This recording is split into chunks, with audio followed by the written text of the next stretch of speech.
सिद्धेभ्यः ओम नमः सिद्धेभ्यः। परम पूज्य गुरुदेव आचार्य श्री पुष्पदंत सागर जी महाराज की अहिंसा परमो धर्म की।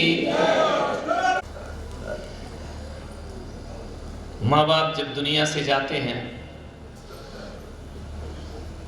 तो अपने बच्चों के लिए कुछ ना कुछ वसीयत छोड़ के जाते हैं। हर माँ बाप अपने बच्चों को कुछ ना कुछ जरूर देते हैं। गरीब से गरीब माँ बाप भी होंगे तो भी अपनी औलाद के लिए कुछ ना कुछ तो जरूर करते हैं। ऐसे कोई माँ बाप ना होंगे जिन्होंने अपने बच्चों के लिए कुछ नहीं किया हो, अमीर हो या गरीब हो, ऊंची जात के हो चाहे नीची जात के हो, पढ़े लिखे हो या अनपढ़ हो। एक समय ऐसा आता है कि आदमी उम्र के उस पड़ाव पर पहुंचता है जहां पर वो अपने लिए नहीं औलाद के लिए जीना प्रारंभ कर दिया। अपने लिए कब तक जीता है आदमी? जब तक पढ़ता है लिखता है, शादी नहीं होती, व्यापार नहीं होता, तब तक आदमी अपने लिए जीता है। लेकिन जैसे ही एक उम्र आती है वह फिर जैसे बाप बनता है अपनी जिंदगी बच्चों के लिए जीना प्रारंभ कर दिया करता है। हर माँ बाप ऐसा करते हैं। मानिए कुछ ना कुछ लिखकर जरूर जाते हैं। केवल संसारी जीवन नहीं, संतों के जीवन में भी यह होता है कि उनके पूर्वाचार्य आने वाले साधु मुनि के लिए एक परंपरा है, सनातन परंपरा है, शाश्वत परंपरा है। हर किसी के घर में कुछ ना कुछ तो होता है। झोपड़ी होगी तो झोपड़ी नाम करके जाएगा, खेती होगी 1 बीघा होगा तो किसको देगा? पड़ोसी को देगा या औलाद को देगा? औलाद को देगा ना। अशोक जी ये मकान किसको देके जाओगे? हमको तो नहीं दोगे ना, हम तो रहने वाले, हम तो केवल किराएदार भी नहीं है, हम तो मालिक बन के रह रहे हैं। अभी तो किराएदार यही है, लेकिन मानी बात सब अपनी औलाद कितनी भी बेकार हो, निकृष्ट हो, कितना भी पूत कपूत हो, तो भी माँ बाप मृत्यु के बाद सब कुछ उसके नाम करते हैं। एक निवेदन है, मैं भी तुम्हारे इस नगर में आया हूं, ज्यादा दिन मुझे रुकना नहीं है, 1-2 दिन और बचे हैं। लेकिन तुमने इतना समर्पण दिया है, तुमने इतनी भक्ति दी है, तुमने इतना प्रेम दिखाया है, कपूतों को भी वसीयत मिलती है, तुम तो सपूत हो, ध्यान रखना। मैं भी यहां से जाने से पहले तुम्हें कुछ ना कुछ देकर जरूर जाऊंगा। नहीं चेक नहीं दूंगा, बैंक बैलेंस नहीं तो सीए लोग तैयार कि कहां जमा करोगे, ध्यान रखना है। रुपये पैसा मेरे पास नहीं है, ध्यान रखना। लेकिन एक बात याद है कि तुम रुपये पैसे के पीछे भागते हो, रुपया पैसा संतों के पीछे भागा करता है। संतों के आशीर्वाद, संतों की दुआएं तुमको मिल जाए। हम फकीरों से जो चाहे वो दुआ ले जाए, हम फकीरों से जो चाहे वो दुआ ले जाए, वरना ना जाने कहां कल हमको हवा ले जाए।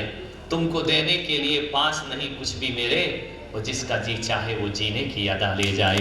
हम फकीरों से जो चाहे वो दुआ जीने की अदा बांटा करता हूँ, जिंदगी को खुशहाल करता हूँ। तुम बतासे और मिठाई खिलाकर लोगों का भी मीठा करते हो और मैं मीठी वाणी सुनाकर तुम्हारी जिंदगी को मीठा करने का प्रयास करता हूँ। संत जाते हैं, तीर्थंकर महावीर गए, ऋषभदेव गए, राम गए, बुद्ध गए, कुछ ना कुछ अपने अनुयायियों को देकर जरूर गए, ध्यान रखना। मान्यवर जिसके पास जो होता है वही देगा। ये बात अलग है कि तुम्हारे माँ बाप तुम्हें वसीयत देते हैं और संत तुम्हें नसीहत देते हैं। एक बात याद रखना, संतों की नसीहत में परमात्मा की वसीयत छिपी हुआ करती है, परमात्मा की विरासत छुपी हुआ करती है। संतों की नसीहत मान लो, फिर किसी की वसीयत मिले या ना मिले, परमात्मा का राज्य अपने आप हमको प्राप्त हो जाया करता है। मान्यवर, मैं कुछ नसीहतें ले आया हूं, तुम वसीयतें बांटते रहो। बैठ जा कलाकार, बैठ जा महानुभाव, पीछे आए, आगे बैठ रहे वीआईपी। वीआईपी वही होता, आप बाद में आए और आगे बैठ जाए। मन सोचना, कुछ नसीहतें मैं देकर जाऊंगा। आपसे एक निवेदन है कि मरने से पहले हर पति को, हर पिता को समय रहते जमीन जायदाद का बंटवारा अपने जीते जी करके जाना चाहिए, वरना तुम्हारे जाने के बाद उस घर में लड़ाइयां होती हैं, कलह होते हैं, महाभारत होती है, अदालत तक लोग जाते हैं। लेकिन कुछ बुजुर्ग ऐसे हैं जो मर जाते हैं लेकिन बंटवारा करके नहीं जाते हैं, वसीयत बांटते नहीं हैं, अपने पीछे भाई भाइयों को दुश्मन बना करके चले जाते हैं। आपसे निवेदन है, मरने से पहले अशोक जी, ये मकान इसके नाम, ये इसके नाम, ये इसके नाम। और एक बात याद रखना, बच्चों के मोह में इतने मत खो जाना। एक बात तो तय है कि तुम दोनों एक साथ तो नहीं जा सकते, या तो पत्नी जाएगी या तुम जाओगे। तो हर आदमी को, हर मर्द को एक काम करना चाहिए, मरने से पहले अपनी पत्नी की व्यवस्था करके दुनिया से विदा होना चाहिए। ध्यान रखना है, आज का माहौल बदल गया है, आज का वातावरण बदल गया है। तुम्हारे जाने के बाद तुम्हारी पत्नी का वो हाल हुआ करता है, वो बदसलूकी हुआ करती है कि एक एक रुपए को तुम्हारी पत्नी तरसते रहती। औलाद पर इतना विश्वास मत करो। ध्यान रखना, जब तक तुम्हारे पास पैसा है तब तक पूछ रही हो, जिस दिन पैसा नहीं होगा सगा बेटा भी तुमको पूछने वाला नहीं है। ध्यान रखना, आपसे मेरा निवेदन है, आज घर जाना, पति पत्नी बैठना कमरे में, पत्नियों से निवेदन करूंगा, कहना अभी वसीयत लिखो। महाराज, मरने का कोई भरोसा है कि कब मरोगे? ध्यान रखना, घंटे भर बाद दुनिया से चले जाओगे, किसी का जीवन उजाड़ के मत जाओ। उसने तुम्हें पूरी जिंदगी तुम्हारे हवाले की है। एक पत्नी अपना पीहर छोड़ करके तुम्हारा घर बसाया करती है, एक पत्नी अपना सर्वस्व तुम्हें अर्पित कर दिया करती है। एक बात याद रखना, रिश्तेदार कितने भी अच्छे और महान क्यों ना हो, लेकिन जब जीवन में तकलीफ आती है तो पत्नी के सिवा कोई तुम्हारी सेवा करने को तैयार है। कितना भी पड़ोसी से हंस के बोल लो, बिल्कुल काम आने वाली नहीं है। ध्यान रखना है, काम कौन आती है? पत्नी आती है। ध्यान रख, कोई काम नहीं, न मौसी काम आएगी, न चाची आएगी, न बुआ आएगी, कोई काम आने वाला नहीं है, न भाभी आएगी। पलंग पे पड़े रहोगे तो हजार तकलीफों में पत्नी तुम्हें एक गिलास पानी देगी और भोजन देने का वह प्रयास करेगी। जो सब कुछ तुम्हारे लिए समर्पित कर देती है, उस पत्नी के बारे में तुम सोचते नहीं हो। पत्नी के बारे में उसको अच्छा दर्जा नहीं दिया जाता है, जीवन भर तुम्हारी गालियां खाती है, झिड़कियां खाती है, जीवन भर तुमसे उपेक्षित होती है। विचार करिए, वह पत्नी, ध्यान रखना, ये महिलाएं ऐसी महिलाएं हैं, माताएं बहनें हैं, यदि कहीं पति बाहर चला जाए और बच्चे भी बाहर घूमने चले जाएं और पति बाहर चला जाए, तो इनसे पूछा जाए कि क्या खाना बना रही हो, तो इनके मुंह से निकलता है क्या करें, वो भी नहीं है और बच्चे भी नहीं है, अचार रोटी खा लूंगी, खाना बना के क्या करूंगी। ध्यान रखना है, जिस दिन तुम ना रहो उस दिन ये भोजन भी अच्छे से नहीं बनाती है। इसका मतलब है ये भारतीय नारी है जो अपने लिए खाना नहीं बनाती, बल्कि बच्चे और पतियों के लिए भोजन बनाया कर। तालियां बजा दो जरा, तुम्हारी तारीफ हो रही। तुम काहे को बजा रहे हो? देखो, अपना परिवार छोड़ के आती है। ध्यान रखना, विचार करना, मां को छोड़ती है तो सास को अपनाती है, भाई को छोड़ती है तो देवर को अपनाती है, बहन को छोड़ती है तो ननद को अपनाती है, बाप को छोड़ती है तो ससुर को अपनाया करती है। ध्यान रखना, और अपना 20 साल पुराना घर छोड़ के अनजाने घर को अपना घर माना करती है। ध्यान रखना, इतना बड़ा त्याग उसका होता है, ये पुरुषों के बस की बात नहीं है। ध्यान रखना, इतनी बड़ी शक्ति यदि इस दुनिया में दूसरे घरों को अपना घर बनाने की ताकत यदि किसी में है तो केवल नारी जाति को वरदान में मिला है। वो अपनाती है तुम्हारा घर, अपना सुख दुख सब तुम पे निछावर करती है, क्या नहीं करती है? खाना भी तुम्हारे मन का, कपड़े भी तुम्हारे मन के, रीति रिवाज भी तुम्हारे मन के। क्या करे अबला तेरी यही कहानी, आंचल में है दूध और आंखों में पानी, अबला तेरी यही कहानी। जब तक पीहर में रहती है तो पीहर के लोग मालूम है क्या बोलते हैं, ये तेरा घर नहीं है, पराई घर की लड़की है तू। पीहर में रही तो माँ बाप ने कहा ये तेरा घर नहीं, तुझे दूसरे घर जाना है, और ससुराल में आ जाए तो सुनती है ये तेरे बाप का घर। अब बताओ उसका घर कौन सा है?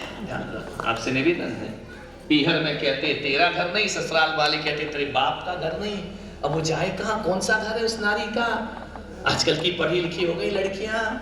एक बहू ने कहा, एक सासू ने कहा, ओ बहू, बोले बोल अम्मा, बोले ससुराल है, तेरे बाप का घर नहीं है, यहाँ के रीति रिवाज मानना पड़ेगा, ढंग से रहना, ध्यान रखना, ये तेरी ससुराल है।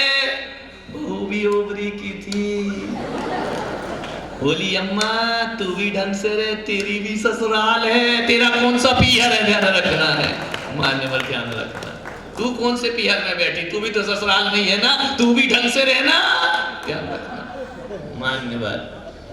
आज से निवेदन है, पत्नियों के साथ बदसलूकी मत करिए, अर्धांगिनी है तुम्हारी। माँ बाप तो चले जाएंगे दुनिया से, भाई अलग हो जाएगा, बहन ससुराल चली जाएगी, लड़के मुंह फिर लेंगे, फिर कौन काम आएगी? बोलिए, पत्नी काम आएगी ना। इसलिए मैं कहता हूं, ऐसा मत करो कि औलाद हो जाए तो पत्नी की उपेक्षा करो, ऐसा मत करो कि नाते पोते हो जाए तो पत्नी को दुत्कारो। नहीं मेरे भाई, मरने से पहले पत्नी को मजबूत करके जाइए, ताकि तुम्हारे जाने के बाद उसे औलाद के सामने हाथ ना फैलाना पड़े। ध्यान रखना, इतना मजबूत करो, संकल्प करो। दौलत तुमने कमाई है, औलाद ने नहीं कमाई है दौलत, ध्यान रखना, तुमने कमाई है। बच्चों को बोल दो कि मेरी कमाई हुई दौलत, हम दो में से जो एक गया, जो एक बचेगा, हमारे मरने के बाद ही सब संपदा उसकी होगी, और जो उसकी सेवा करेगा वो मरने से पहले अपनी संपदा उसे दे करके आगे बढ़ेगा। ध्यान रखना है ये बात। पत्नी यदि तुमसे बोले कि वसीयत लिखो, तो ये मत कहना कि कोरे तू मेरे मरने का इंतजार कर रही है क्या है? नहीं तो आदमी ऐसे ही टाल दिया करता है, अभी कौन सा मैं मर रहा हूं, ध्यान रखना, तू मेरे मरने का इंतजार कर रही है क्या? हकीकत बताऊं ओबरी वालों, मरता वो नहीं है जो मर जाता है, मरता वो है जो जिंदा रहता है। ध्यान रखना, उसे पल पल, तुम तो जाके दूसरा शरीर धारण कर लेते हो, जन्म ले लेते हो, असली मौत तो उसकी होती है जो तुम्हारी बात जिंदा रहा करती है। ध्यान रखना, पल पल मौत है उसकी, पल पल उसके। आज ध्यान रखना, आपसे भी मेरा निवेदन है, इतना आग्रह है, इतना निवेदन है कि मरने से पहले अपनी वसीयत जरूर लिखना। ध्यान, एक वकील बुलाओ, जो भी हो लिखवा दो। ध्यान रखना, नहीं तो दर दर की ठोकरें खाएगी तुम्हारी पत्नी, कोई उसको पूछने वाला नहीं। बातें बहुत छोटी हैं, मेरे पास बातें बहुत बड़ी नहीं हैं ओबरी वालों, और मैं ज़्यादा बड़ी बातें करता भी नहीं हूँ, क्योंकि ज़्यादा बड़ी बातों की ज़रूरत भी नहीं है। करने जैसी तो दो चार बातें होती हैं, बाकी तो सब बातों की बारात हुआ करती है। भावनाओं में मत हो, वसीयत लिख करके जरूर जाओ। मान्य भगवान महावीर भी दुनिया से गए, उनके दो बेटे हुए महावीर स्वामी के। कितने बेटे? दो संतान हुई उनकी। बच्चा रो रहा, उसको बाहर ले जाओ, एक के कारण सब डिस्टर्ब हो रहे हैं, ले जाओ उसको बाहर। इस साइड से जाओ, तुम लंबी जगह से क्यों जाए, शॉर्टकट। भगवान महावीर की दो संतान हुई। आप कहेंगे कि दो संतान, हमने तो सुना है कि भगवान महावीर अविवाहित थे, बाल ब्रह्मचारी थे, उन्हें शादी नहीं की। शादी नहीं की तो संतान कैसे हो गई? उनकी भी संतान थे। ध्यान रखना, भगवान महावीर की दो संतान हुई, बिना विवाह करे संतान हुई। अरे क्या महावीर स्वामी का ऐसा कैरेक्टर था कि बिना शादी के नाजायज औलाद? नहीं, नाजायज नहीं, वो जायज औलाद थे। 2 संतान हुई और दोनों संतानों को ने मोक्ष जाने से पहले वसीयत दी। ध्यान रखना, वो महावीर की 2 संतान, पहली संतान श्रमण, दूसरी संतान तुम श्रावक। तुम कहते नहीं हम भगवान महावीर के वंशज हैं, भगवान महावीर हमारे पिता हैं। हम 2 संतान हैं जो यहाँ बैठे। बोलो अब तुम जायज हो कि नाजायज हो? रे बोलो, बोलो नाजायज तभी बताते हैं तुम करोगे। हम भगवान महावीर की 2 संतान हैं, एक मुनि एक श्रावक श्राविका। भगवान महावीर जब दुनिया से गए, उनने अपने चतुर्विद संघ को बिठाया और बिठा करके कहा मुनियों को 3 चीजें दी और तुमको भी 3 चीजें दी। हमको 3 चीजें दी, पिच्छी, कमंडल, शास्त्र। कितनी चीजें दी? तीनों चीज मेरे पास है या नहीं है? बोलो, हमेशा है या अभी है? 24 घंटे आओगे, ये 3 महावीर की दी हुई वसीयत हमारे पास है। और हम वो लड़के हैं महावीर के। कब सपूत कौन होता है? जो बाप की दी वसीयत को, संपदा को नष्ट करता है वो कपूत होता है, और जो उसे वृद्धि करता है वो सपूत हुआ करता है। हमने 2600 साल से महावीर के उस वंश की वृद्धि कर रहे हैं, संभाल के नहीं रखा, इसे बढ़ाने का भी हमने प्रयास किया है। हम महावीर के सपूत हैं, ध्यान रखना। 3 चीजें मेरे महावीर ने तुमको दी थी, छोटे भाइयों को। मालूम क्या दी थी? रोज मंदिर जाओ, पानी छान कर पियो, रात्रि में भोजन मत करो। बताओ रे सपूतो, मैं तो बता दूंगा मेरे बाप की संपदा ये रखी है सामने, तुम लोग क्या करोगे? बोलो, लोटा डोरी छन्ना, लोटा होना चाहिए, डोरी होना चाहिए, पानी छानने का छन्ना होना चाहिए। आज तुम्हारे पास ना लोटा है, ना डोरी है, ना छन्ना है, ना तुम्हारे पास देव दर्शन बचा है, ना तुम्हारे पास रात्रि भोजन त्याग बचा है। बताओ, तुमने महावीर की संपदा को बढ़ाया है या बर्बाद किया है? ध्यान रखना, जो बर्बाद करता है वो कपूत होता है, और जो वृद्धि करता है वो सपूत हुआ करता है। महावीर की वसीयत कहाँ है तुम्हारे पास? जैनी रात में खा रहे हैं, धरती से निकलता है, सड़क पे चलता है, उसकी दाढ़ी और टोपी बताती है कि ये मुसलमान जा रहा है। ध्यान रखना है, एक हिंदू जब निकलता है, एक ब्राह्मण उसकी बड़ी हुई चोटी और खिंचा हुआ त्रिपुंड बताता है कि ये ब्राह्मण जा रहा है। जनेऊ देख करके जान लेते हैं। एक ईसाई के गले में क्रॉस डला रहता है, लॉकेट, लगता है ये ईसाई जा रहा है।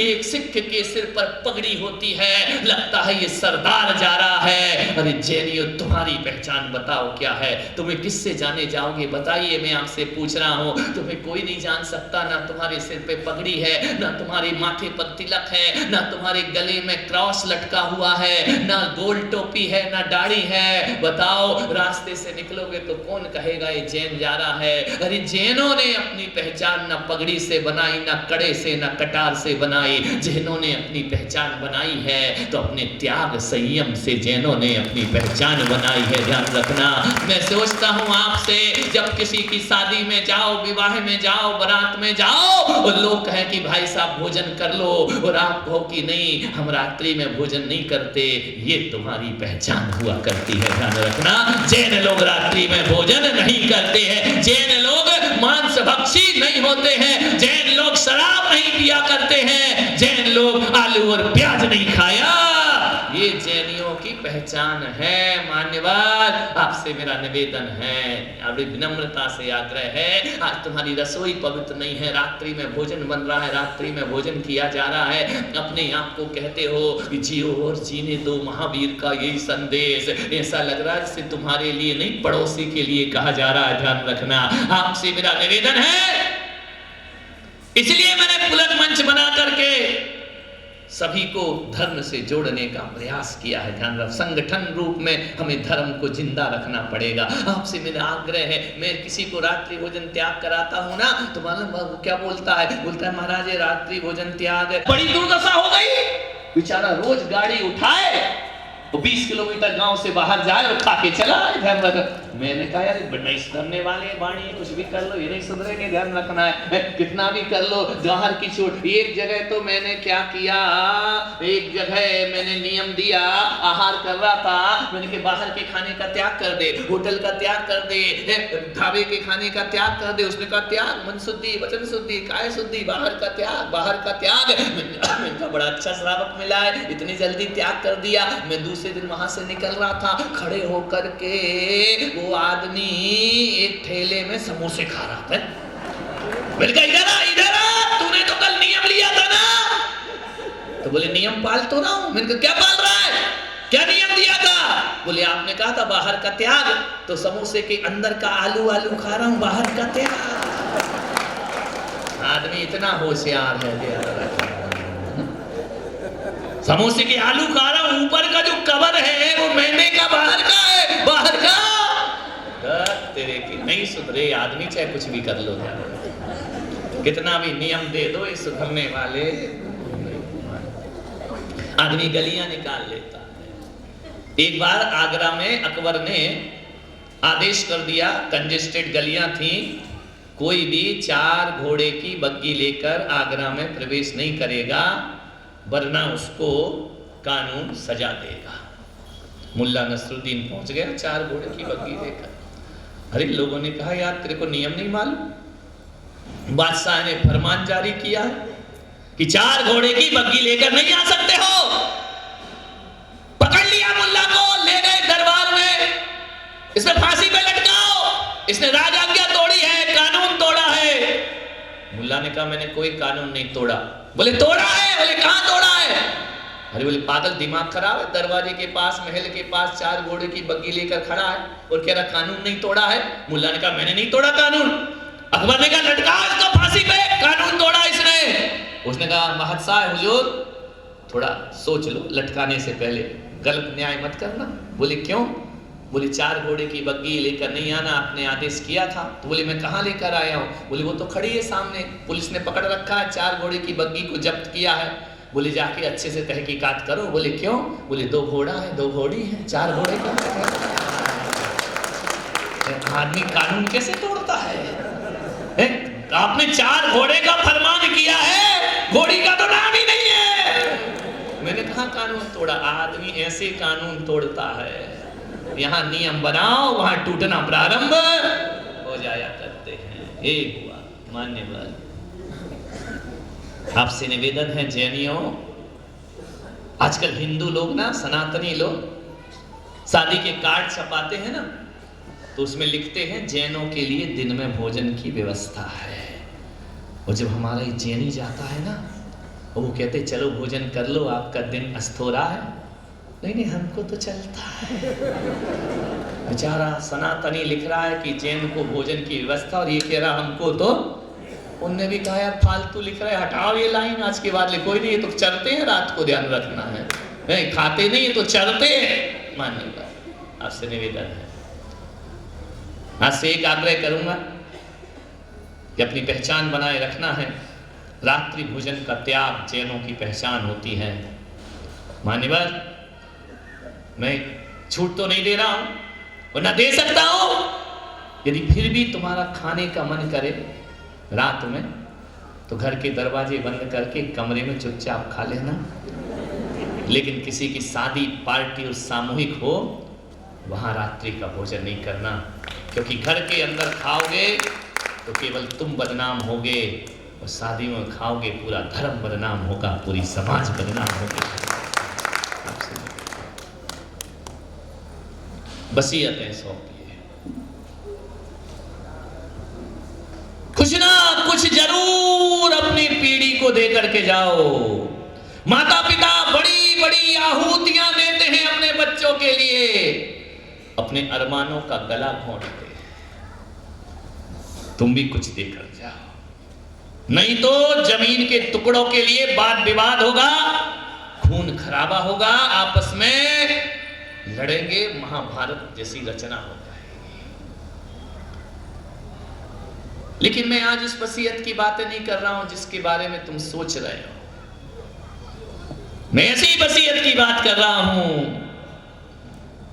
जैन, अजैन, हिंदू, मुस्लिम, सिख, ईसाई सबको इस वसीयत का बंटवारा करना चाहिए।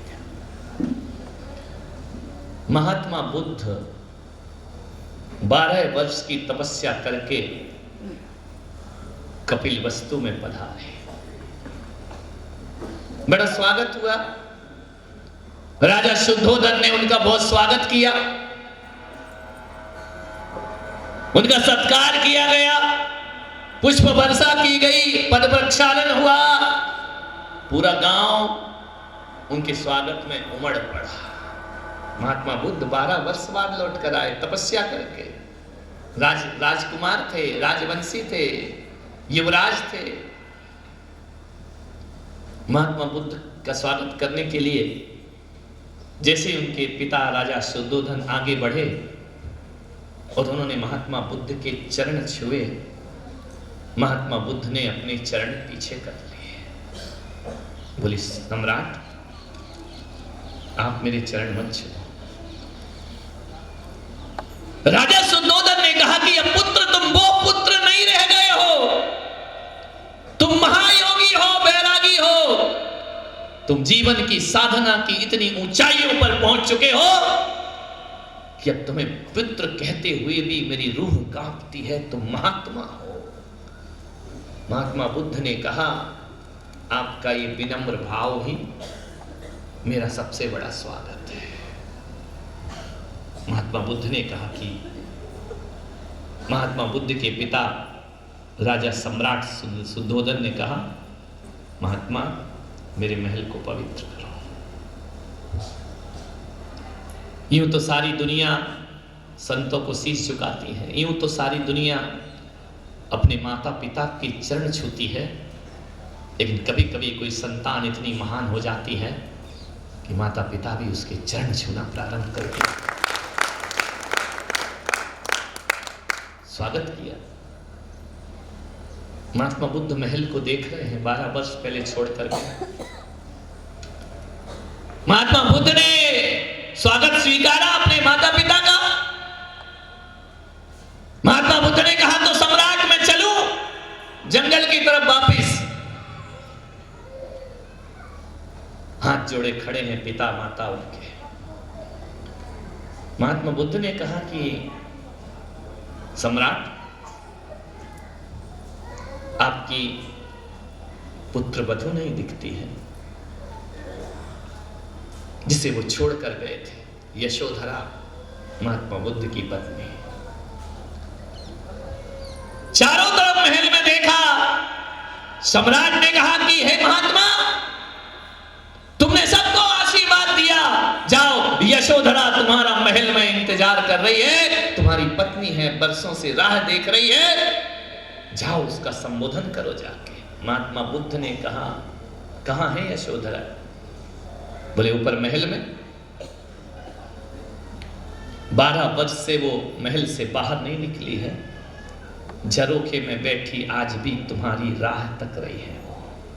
ना खाने की सुध, ना पीने की सुध, तुम्हारे विरह में, तुम्हारे वियोग में उसकी निगाहें उस मार्ग पर अटकी हैं जिस मार्ग से तुम चले गए थे। महात्मा गए, यशोधरा महल में बैठी है, बाल बिखरे हुए, रूप बेरूप, रूप लावण्य की धनी आज बेसुध सी बैठी, विरहीन मन कर बैठी है। महात्मा बुद्ध जैसे उसके कक्ष में गए, उसने देखा कि महात्मा बुद्ध है, चुप है, स्तब्ध है, नैनों से गंगा जल बह रहा है, गंगा जमुना की धार लगी है। महात्मा बुद्ध ने कहा कि यशोधरे, क्या तुम मेरा स्वागत नहीं करोगी? यशोधरा ने कहा, मैं तुम्हें महात्मा कभी नहीं मान सकती हूं। सारी दुनिया की नजरों में तुम भगवान बन जाओ, लेकिन मेरी नजरों में तुम एक भगोड़े हो, ध्यान रखना, पलायनवादी हो, मैं तुम्हारा सम्मान कभी नहीं कर सकती हूं। बुद्ध चुप हो गए। यशोधरा ने कहा कि बताओ, ये कैसा तुम्हारा वैराग्य है, ये कैसी तुम्हारी विरक्ति है? रात को 12 बजे घोर अंधेरे में तुम मुझे सोता हुआ छोड़ करके भाग गए। मैं तुम्हें महात्मा नहीं भगोड़ा समझती हूं। तुम जिम्मेदारियों से मुंह मोड़कर भागे हो। तुमने मुझसे विवाह किया था, बिना बताए क्यों चले गए? महात्मा बुद्ध चुप रहे। सिद्ध हेत स्वामी गए यह गौरव की बात, पर चोरी चोरी तुम गए यही हृदय आघात। सखी वो मुझसे कह के जाते, तो क्या अपने पथ की बाधा पाते? महात्मा, तुमको मुझसे कहना था ना कि यशोधरे मेरा भोगों में मन नहीं लगता है, यशोधरा मेरा महलों में मन नहीं लगता है, यशोधरा मेरा घर गृहस्थी में मन नहीं लगता है। मुझसे कहकर जाते तो मैं भी छत्राणी थी, खुशी खुशी तुम्हें विदा करती कि जाओ अपने परमात्मा को ढूंढो जाओ। लेकिन तुम मुझे सोता हुआ छल से भाग करके गए, कपट से भाग करके गए। यह मेरे हृदय में आघात लगा है। इसलिए महात्मा, तुम मेरी नजरों में भगवान कभी नहीं बन सकते हो। बुद्ध की निगाहें झुक गईं। यशोधरा ने मौन सन्नाटा पूरे महल में। गई दूसरे कक्ष में अपने पुत्र राहुल को हाथ पकड़कर लेकर आई। 12-13 वर्ष का वह पुत्र। बोले महात्मा, ये तुम्हारी औलाद है और आज तुम्हारी औलाद अपने पिता से वसीयत मांगती है। क्या देकर गए आप इस बच्चे को? केवल जन्म ही दिया ना। 13 साल का मेरा बेटा, बाप को बाप नहीं कह पाया, तुम इसे आधी रात को छोड़कर भाग गए। अभी मां कहती है मेरे बच्चों के लिए कुछ दे करके जाओ। महात्मा बुद्ध ने महल की तरफ देखा। यशोधरा ने कहा, ये मत देखो, ये तुम्हारे पिता का है, तुम्हारा नहीं है, ध्यान रखना। बेटा तुम्हारा है, मुझे बच्चे के लिए वसीयत चाहिए। ये अपना जीवन यापन कैसे करे? महात्मा बुद्ध चुप रहे। पुत्र राहुल की तरफ देखा, उसके सिर पे हाथ रखा और कहा कि बेटा, तुम्हारी माँ मुझसे तुम्हारे लिए वसीयत मांगती है, विरासत मांगती है। आज मैं तुम्हें अपनी विरासत देता हूँ। महात्मा बुद्ध उस बच्चे को हाथ पकड़ के महल से आंगन में लेकर आए। यशोधरा पीछे पीछे भागी, माता पिता पीछे पीछे भागे। महात्मा बुद्ध ने उसका हाथ पकड़ा, आंगन में लाके खड़ा किया। राहुल, पुत्र राहुल, तुम्हारी मां मुझसे वसीयत मांगती है। जिस बाप के पास जो होता है वही वसीयत में देता है। और महात्मा बुद्ध ने अपना भिक्षा पात्र लिया और राहुल के हाथ में भिक्षा पात्र रख दिया। ये एक संत की वसीयत मैं तुम्हें सौंपता हूं, मैं तुम्हें सौंपता हूं। मैं अपने आप का सम्राट हूं, मैं बाहर का नहीं, अपनी आत्मा का सम्राट हूं। और भिक्षा पात्र राहुल के हाथ में रख दिया और यशोधरे से कहा कि ले यशोधरे, तूने वसीयत मांगी थी, मेरे पास ये भिक्षा पात्र है, ये मैं इसे देता हूं। और कहते हैं, कहानी कहती, इतिहास कहता है कि 13 साल का राहुल भिक्षु बन करके खड़ा हो जाया करता है। यशोधरे से कहा कि देख, मैंने अपने जीवन की 12 वर्ष की जो साधना थी वो अपने पुत्र के हाथ में रख दी। वो कहते हैं कि पुत्र राहुल ही भिक्षु नहीं बना। उसे देखकर यशोधरा भी भिक्षुणी बन करके महल छोड़ करके निकल जाया करती है। मान्यवर, ये वसीयतें हैं जो हमें महापुरुष दे करके जाते हैं। आपसे मेरा निवेदन है, आपसे मेरा आग्रह है, कुछ ना कुछ देकर जाओ। मैं धन दौलत की बात नहीं कर रहा हूं। ये मत सोचो कि मैं तुम्हारे रुपए पैसे का बंटवारा कर रहा हूं। मैं आपसे पूछना चाहता हूं कि आप अपनी औलाद को क्या दे करके जाओगे इस दुनिया से? क्या देकर जाओगे? रुपया पैसा, ठीकरे, ये मकान, ये ईंट पत्थरों की बिल्डिंगें, ये सौंप करके जाओगे? ये सौंपा तो तुमने क्या, खाक सौंपा, ध्यान रखिए। मान्यवर, मैं जिस परिवार से हूं, मेरी शरीर की पर्याय की मेरी दादी मां जिसने सन्यास धारण किया, आचार्य शर्मती सागर से आरिका बनकर के उसने जीवन दिया। बांसवाड़ा में उनकी भव्य समाधि बनी हुई है। मेरे तन के बड़े भाई भी मुनि हैं, मेरी माँ साध्वी रही, मेरी चाची साध्वी रही, मेरा पूरा खानदान अधिक से अधिक सब संन्यास के मार्ग पे बढ़ा। जब मेरी दादी मुझे छोड़कर जा रही थी, उसने मुझे यही कहा था कि बेटा जिंदगी में सब कुछ करना, शादी मत करना, संन्यास लेना। ये जमीन, ये जायदाद, ये घर, ये परिवार, मैं इसके लिए तुझे छोड़कर नहीं जा रही कि तुम इसमें रच पच जाए। मैं तुझे कहती हूं कि बेटा कुछ करना या ना करना, दीक्षा धारण करना, संन्यास लेना। उसने वह संस्कार घोंट घोंट कर मुझे पिलाए, वो भी सन्यासिनी हो गई। उसके बाद घर से 5-5 सन्यासी निकल गए मोक्ष के मार्ग पर। वसीयतें हैं, आपसे निवेदन करता हूं। एक मेरा भक्त है,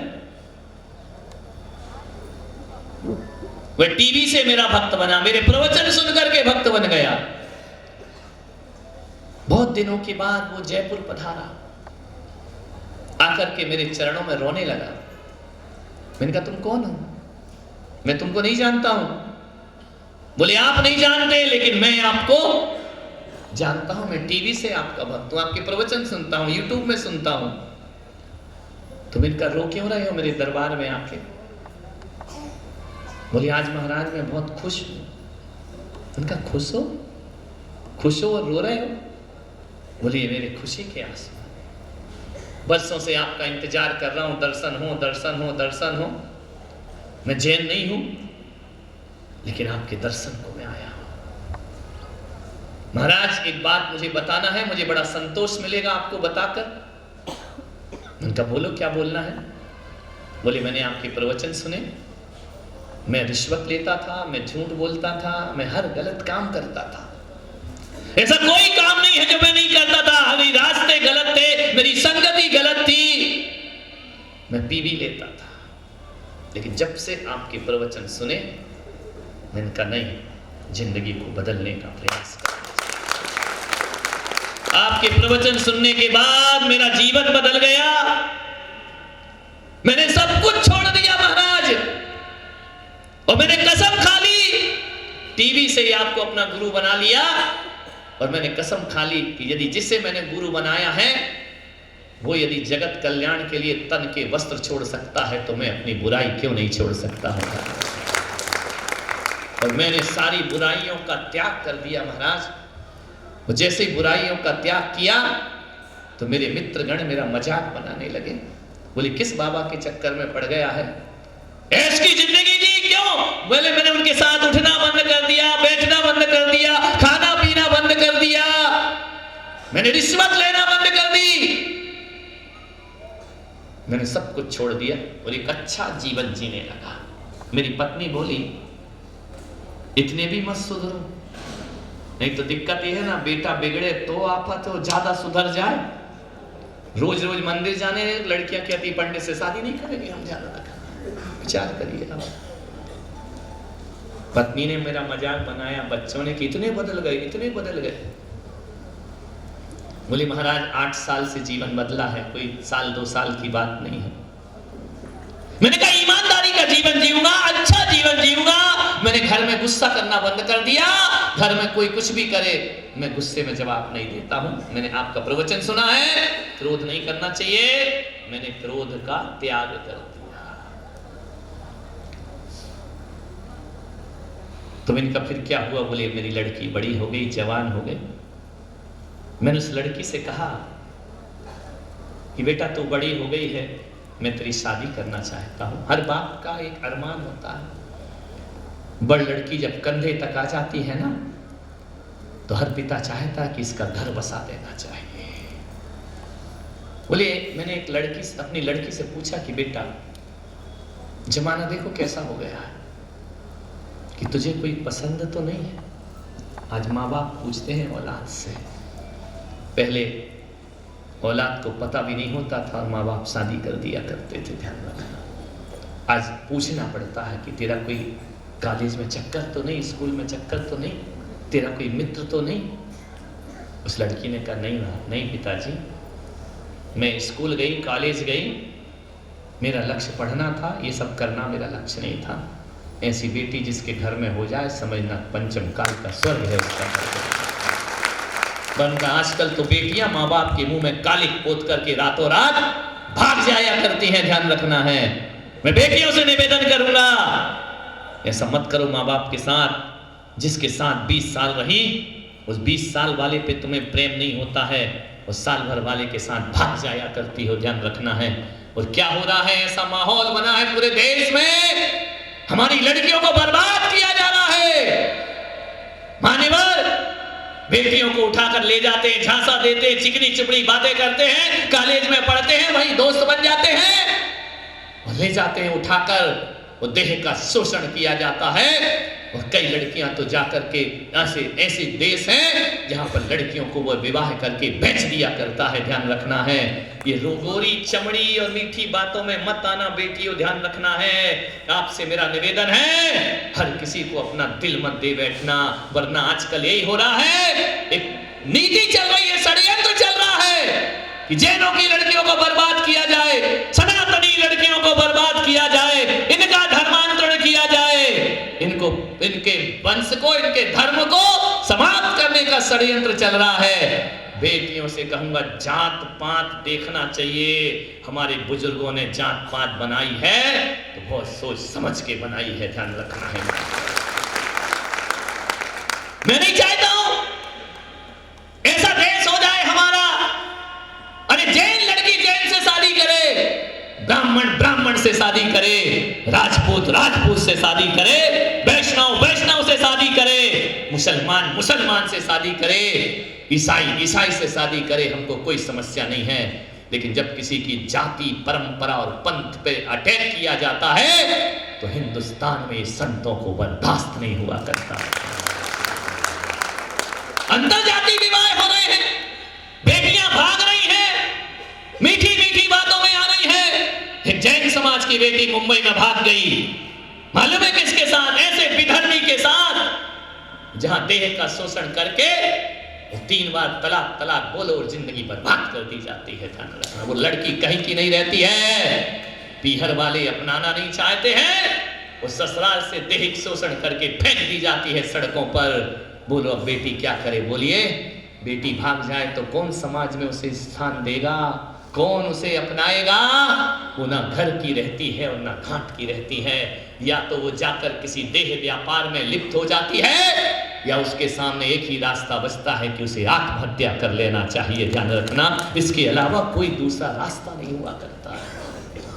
क्यों? ये हमारे पूर्वजों के बना, लोग कहते हैं जाति पाति में कुछ नहीं रखा है। अरे तुम 4 लाइन क्या पढ़ ली, थोड़ी इंग्लिश क्या पढ़ ली, मॉडर्न हो गए, जाति पाति में कुछ नहीं रखा है। जब से हमारी समाजों में पहले कोई गलत काम करता था ना तो जात से बाहर कर दिया जाता था, प्रतिबंध लगता था, उससे समाज अनुशासित रहा करती थी, ध्यान रखना। जब से ये जातिगत प्रतिबंध बंद हुए हैं ना, हर बच्चा कहता समाज से हमें काय का डर, हमें क्या लेना देना समाज से। मैं मान्यवर आपसे कहता हूं कि न धनवान बड़ा होता है, न संत बड़े होते हैं, न महात्मा बड़े होते हैं, दुनिया में सबसे बड़ी होती है तो समाज सबसे बड़ी हुआ करती है। हम सामाजिक प्राणी हैं, समाज के बीच रहते हैं, उठते हैं, बैठते हैं।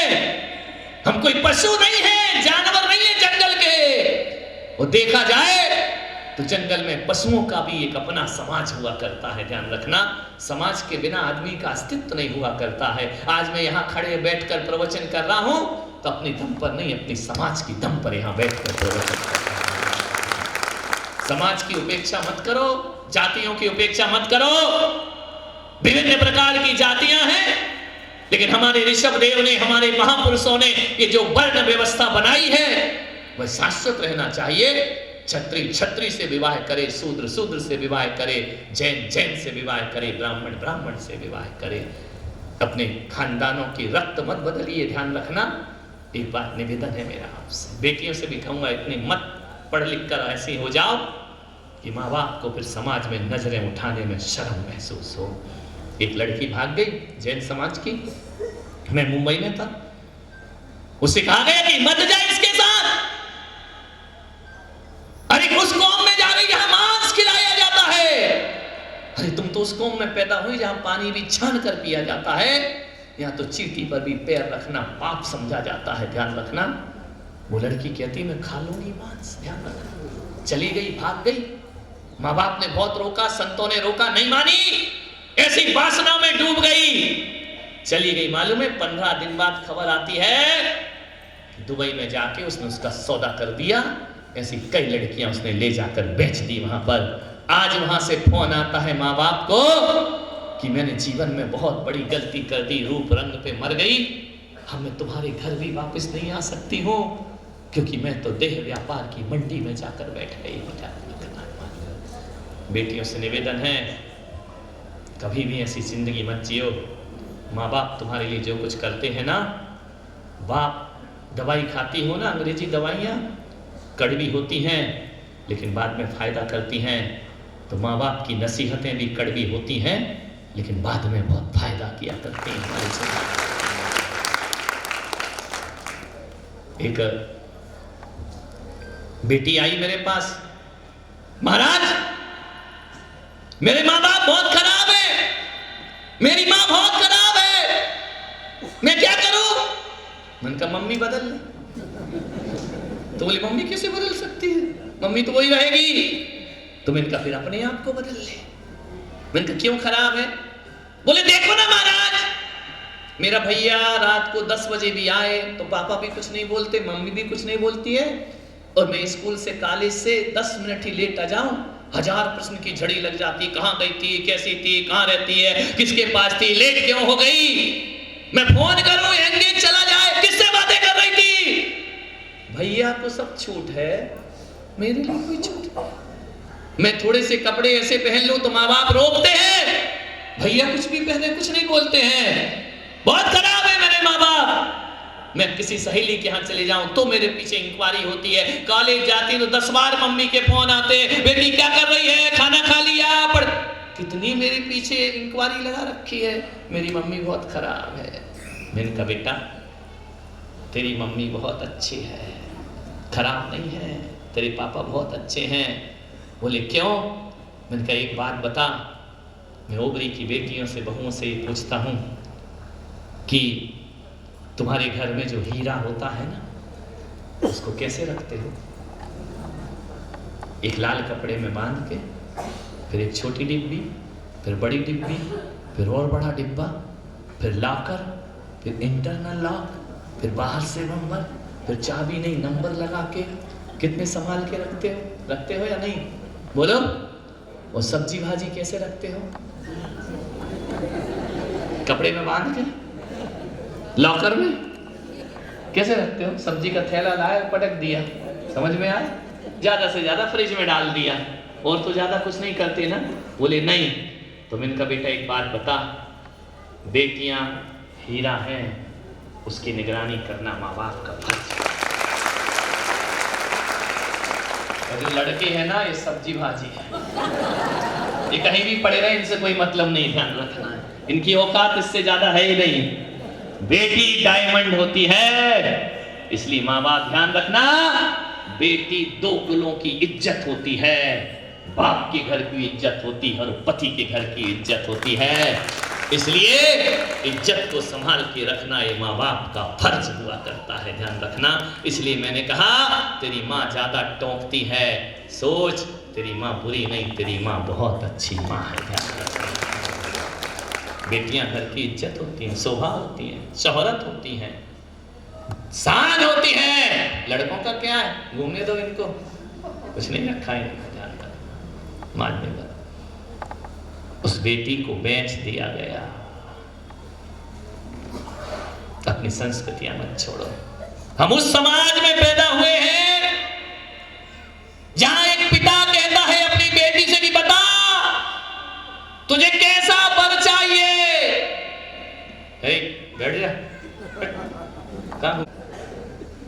एक पिता कहता है कि बेटी बता कैसा वर चाहिए। मेरी समाज की बेटी कहती है मैं अच्छे खानदान की हूँ, जैन गुरु से शिक्षा ली है, पिताजी मैं अपने मुंह से वर नहीं मांगूंगी, जो मेरे भाग्य में होगा वो मेरा पति होगा।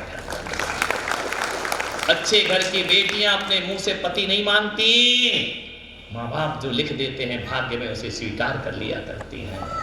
मालूम है बेटी कौन? जिसने भाग्य के भरोसे आकर के उसके पिता ने उससे कोढ़ी से शादी करा दी, एक दरिद्र व्यक्ति से शादी करा दी। उस बेटी ने रोई नहीं, आंसू नहीं लाई, बोले पिताजी यदि मेरे भाग्य में ये लिखा है तो ये भी चलेगा, लेकिन मैं अपने मुंह से पति मांगने वाली नहीं हूं, ध्यान रखना है। और मेरे देश की बेटी वो बेटी है, कोढ़ी से शादी कर दी जाए तो उसे एक दिन कंचन बनाने की ताकत रखा करती है। आपके पिता ने यदि गरीब घर में शादी कर दी है तो पिता को उलाहना मत देना कि किस गरीब घर में डाल दिया। यदि तुम में काबिलियत हो ना तो अपने पति को धनवान बना करके दिखाओ। कि बहू में काबिलियत होना चाहिए। हमारी बेटियों में वो काबिलियत थी कि सावित्री जैसी यमराज के मुंह से पति को छीन के वापस ले आया करती हैं। वो हमारे देश की परंपरा होती है। मानवर आपसे निवेदन करता हूं, अपनी बेटियों को इतना आधुनिक मत बनाओ। मिस वर्ल्ड, मिस यूनिवर्स, विश्व सुंदरी, विश्व सुंदरी हमारी परंपरा नहीं, मैना सुंदरी हमारी परंपरा। कर दी पिता ने शादी, मन की ससुराल नहीं मिली, उसको मन की बनाओ। ये तुम्हारा दायित्व है, ये बाप का दायित्व नहीं हुआ करता है, ध्यान रखना है। पैसे वाला नहीं है, बेटे को पैसा वाला बना दो। इज्जत वाला नहीं है, इज्जत वाला बनाओ। लेकिन माँ बाप ने जो दिया है, माँ बाप को गालियां देने की जरूरत नहीं हुआ। हर माँ बाप अपने बच्चे के लिए अच्छा सोचते हैं। फिर तुम्हारी भी तो कोई किस्मत होती है। वो बाप मेरे पास आया, बोले महाराज मैंने अपनी बेटी से पूछा कि तू बड़ी हो गई है, बता मैं तेरा विवाह करना चाहता हूं। कोई लड़का तो नहीं है तेरी नजरों में? उसने कहा नहीं पिताजी, मैंने ये सोच के स्कूल नहीं गई, मैंने अपनी पढ़ाई की है बस। अच्छा बेटा एक बात बता दे, तू कैसा पति चाहती है? इंजीनियर, डॉक्टर, सीए हो तो ओवरी जाऊं, सबसे ज्यादा यही है। MBA, कैसा पति चाहती है? उसने कहा पिताजी मैंने ये भी नहीं सोचा है मुझे कैसा पति चाहिए। अरे बोले सर्विस क्लास चाहिए, बिजनेसमैन चाहिए, बोले ये भी नहीं सोचा मैंने। बेटा बता देती तो मुझे तेरे लिए वर ढूंढने में आसानी होती। बता तुझे कैसा पति चाहिए? बोले पिताजी जिस महाराज की प्रवचन सुन के आप बदले हो ना, उन्हीं के प्रवचन से मैंने भी जिंदगी को बदलने का प्रयास। मैं नहीं बता सकती कि मुझे कैसा पति चाहिए। बोले फिर भी बेटा कुछ तो बोल, मैं तेरे लिए कैसे वर ढूंढूं? कैसा लड़का तो चाहिए? गोरा चाहिए, काला चाहिए, सांवला चाहिए, गांव का चाहिए, शहर का चाहिए? बोले मैंने ये भी नहीं सोचा है कैसा चाहिए, गांव हो या शहर मुझे कोई फर्क नहीं पड़ता है। अभी यहाँ कुछ बहुएं बैठी, कल मेरे छत पर आए, मैंने कहा तुमने इस गांव में शादी कर ली? कैसे कर ली शादी? तुम तो पढ़ी लिखी हो। मालूम है जो सुकून गांव में है वो शहरों में नहीं मिला करता। आजकल बेटे कुंवारे घूम रहे हैं क्योंकि गांव में है। लड़कियां, गांव की बेटी गांव में शादी करना नहीं चाह रही है, वो शहर में शादी करना चाहती है। शहरों में कितनी तकलीफें हैं मालूम है? कोई जिंदगी नहीं है, ऊपर की चमक धमक है, जो मकान भी है तो वही भी लोन पे है और गाड़ी है वही भी लोन पे है। अरे अपने गांव में अपनी हवेली अपने बाप की हुआ करती है, ध्यान रखना। ये किसी के सामने हाथ फैलाने की जरूरत नहीं होती, शान से रहा जाता है गांव में। ये बहुत विकृतियां आ रही हैं समाज के अंदर, शहर की तरफ भाग रही हैं। नरकों की जिंदगी उन शहरों के अंदर, ना घर अपना, फ्लैट में रह रही, ना आसमान अपना, ना जमीन अपना। ऐसा लगता है कि टिफिन के बीच के डिब्बे में रोटी रखी हो जाए।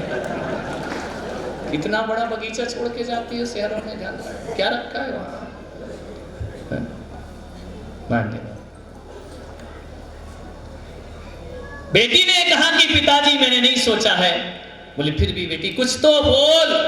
तो बेटी ने कहा पिताजी जब इतना पूछ ही रहे हो तो मैं बताती हूं मेरा पति कैसा होना चाहिए। बोले कैसा? इतनी देर क्यों लगा रही थी? प्रवचन लेट हो गया, पहले ही बोल देती। बोले जब आप जिद कर रहे हैं तो सुनो, मुझे ऐसा लड़का ढूंढ कर लाओ पिताजी। बात में बहुत दम है। उस लड़की ने, संस्कारित बेटी ने कहा मुझे ऐसा लड़का ढूंढ के लाओ पिताजी, चाहे सर्विस क्लास हो, चाहे बिजनेस कोई मतलब नहीं, गोरा हो काला हो मतलब नहीं, मुझे ऐसा लड़का चाहिए जिसका स्वभाव मेरे पापा के जैसा हो, उस लड़के से मैं शादी करना चाहती हूँ। ध्यान रखना, कितनी बड़ी बात उस बेटी ने बोली कि जिसका नेचर पिताजी आपके जैसा हो, ना गुस्सा करता हो, ना गाली देता हो, ना गलत काम करता हो। मैं ऐसे लड़के से शादी करना चाहती हूँ जिसका आदतें मेरे पिताजी के जैसी हो। महाराज, मेरा छाती गर्व से फूल गई और मैं दौड़ा दौड़ा ट्रेन में बैठकर आपके पास आया कि आपने मुझे इस लायक बना दिया। मैं दुनिया में किसी के लिए आदर्श बनाया नहीं, लेकिन अपनी बेटी के लिए आदर्श बनकर के खड़ा। आपसे निवेदन है ओबरी वालों, दुनिया में इज्जत कमाना बड़ी बात नहीं होती है, अपने घर में इज्जत कमाना बहुत बड़ी बात है। तुम्हारी पत्नी तुम्हारी इज्जत ना करे, तुम्हारे बच्चे तुम्हारी इज्जत ना करें, पीछे विचार। घर में इज्जत कमाओ, जिंदगी वही वसीयत है। उस पिता ने कहा, आज मैंने अपनी बेटी को संस्कारों की वसीयत सौंप दी, मैं अपनी बेटी की नजरों में आदर्श बन करके खड़ा हो गया। मान्यवर, आपसे निवेदन है कि आपकी बेटी कह सकती है कि मेरे पति मेरे पापा जैसे हों? नहीं कह सकती है, तो वो भी वालों आज से ही अपनी आदतें सुधार लो, ध्यान रखना चाहिए। आपसे भी निवेदन है कि आपकी बहू कह सकती है कि हर जन्म में मुझे ऐसी सास मिलना चाहिए? बोलो, कह सकती है? नहीं कह सकती। यदि 7 जन्म से बन रही तो वो कहेगी 7 में ही होना चाहिए, दोबारा ये बुढ़िया नहीं मिलना चाहिए। आपसे मेरा निवेदन है, कुछ इज्जत कमाओ कि बेटी मां से ज्यादा सास का सम्मान करना सीख जाए। इतना भी नहीं कमाई इज्जत तो क्या काम की जिंदगी है। मैं आपसे पूछूं, एक बात बता दो, अंतिम बात है। यदि महिलाओं से पूछता, चलो इनको छोड़ो, ये तो बिगड़ी है। एक बात बताओ, यदि मैं आपसे ईमानदारी से बताना कि यदि तुम्हारी मौत हो गई, मरो नहीं, जियो तुम तो, यदि तुम्हारी मृत्यु हो गई तो तुमको विश्वास है तुम्हारा पति दूसरी शादी नहीं करेगा? गलत फहमी में मत जियो, वो अभी करने को तैयार है, अभी भी दूसरों को तकता है, मंदिर जाता है, भगवान कम औरतें ज्यादा देखता है। विचार करिए। आपको लगता है कि शादी नहीं करेगा? एक जगह मैंने पूछा, सब सभा मौन, 2-4 ने मुश्किल से जैसे यहाँ हाथ उठाए, वो भी गलत फहमी में उठाए। अभी नई नई शादी होगी इसलिए लग रहा होगा, जो पुरानी होगी। एक औरत ने हाथ उठाया कि महाराज शायद अभी मर गई तो कर लेगा, क्योंकि अभी मैं जवान हूं, मैं मर गई तो अभी शादी कर लेगा, वो भी जवान है, लेकिन बुढ़ापे में शायद ना करे। तो मैंने कहा बुढ़ापे में शायद क्यों लगा रही है? बोले क्योंकि मैंने बूढ़ों को भी 2-2 बार शादी करते हुए देखा है। ध्यान रखना मान्यवर, आपसे निवेदन है, आग्रह है, यदि आपकी पत्नी को तुम इतना विश्वास नहीं दिला पाए, गलती उसकी नहीं, तुम्हें अपना चरित्र ऐसा बनाना है कि तुम्हारी पत्नी को विश्वास हो जाए। मान्यवर, तुम्हारे अंदर वो विश्वास हो जाए। महिलाओं से निवेदन है, ऐसा व्यवहार बनाओ कि तुम्हारे मरने के बाद तुम्हारा पति दूसरी शादी ना कर पाए जिंदगी में। ध्यान रखना, उसके लिए तुम्हें आज से अपने स्वभाव बदलना पड़ेंगे, अपना नेचर बदलना पड़ेगा। रोज झगड़ा लो, जब खाने बैठे तब बड़बड़, इसकी सुनाई उसकी सुनाई, ऑफिस से थका आए कमरे में जाए फिर वही रामायण, तेरी माँ ऐसी तेरी बहन है। ये व्यवहार मत बनाओ, नहीं तो ये पति घर आने में डरेंगे। ध्यान रखना है, आपसे निवेदन है मेरा। अरे जैसा जीवन हो वैसा जी लीजिए, अपने पति को विश्वास में लीजिए। मान्यवर, आपसे निवेदन है, और आप भी सोच लीजिए कि आपका बेटा ईमानदारी से कह सकता है, तब तक कहेगा जब तक तुम पैसा दे रहे हो। जिस दिन देना बंद करो उस दिन तुम्हारा बेटा कह सकता है कि हर जन्म में मेरे बाप जैसा बाप मिलना चाहिए। ध्यान रखना है, कोई नहीं कहता मेरे भाई। जब तुम बहू थी ना तो तुम्हें सास बुरी लगती थी, वो सास बन गई तो बहू बुरी लगती है, ननद भाभी आई तो भाभी बुरी लगती है, भाभी को ननद बुरी लगती है, जेठ को छोटा भाई बुरा लगता है, देवरानी को जेठानी बुरी लगती है और देवरानी को जेठानी बुरी लगती है। अब बचा कौन? पति। वो आज तक किसका अच्छा हुआ है? वो तो जिंदगी भर बेचारा खराब ही होता है, कुछ भी कर ले उसकी कोई इज्जत ही नहीं है घर में। क्या मानने वाले। एक आदमी ने पूछा, महाराज ये पतियों की इज्जत क्यों नहीं होती है घर में?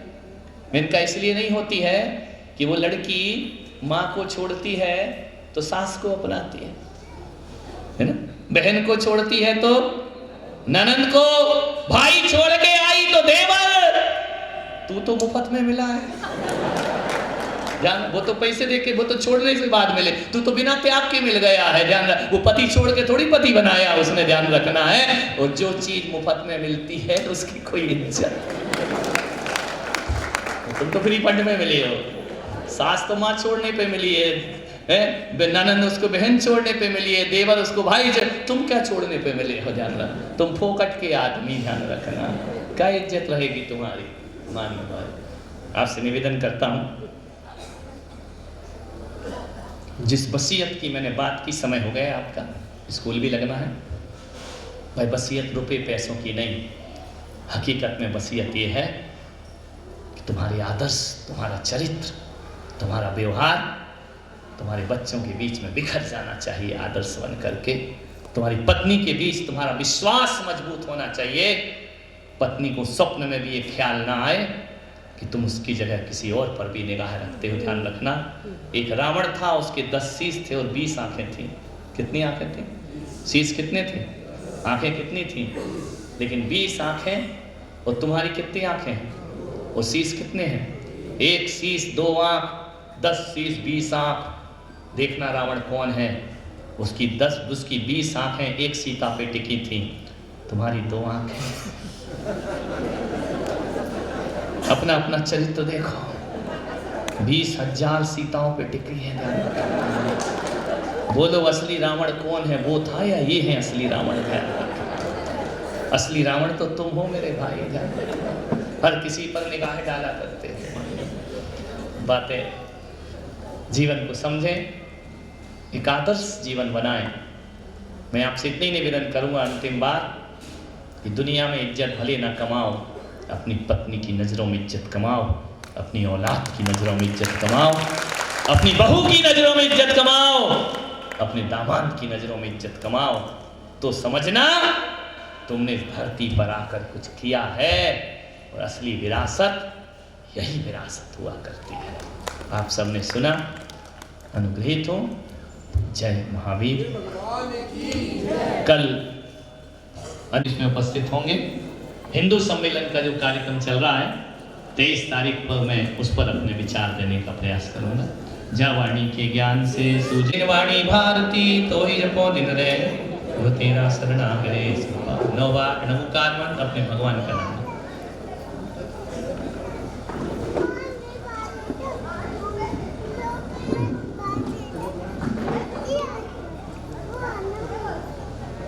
आज का नियम कल का पालन किया था। क्या दिया था? आईने में नहीं, जिसने देख लिया हो 100 रुपए मंदिर में डालना अपने। आज का नियम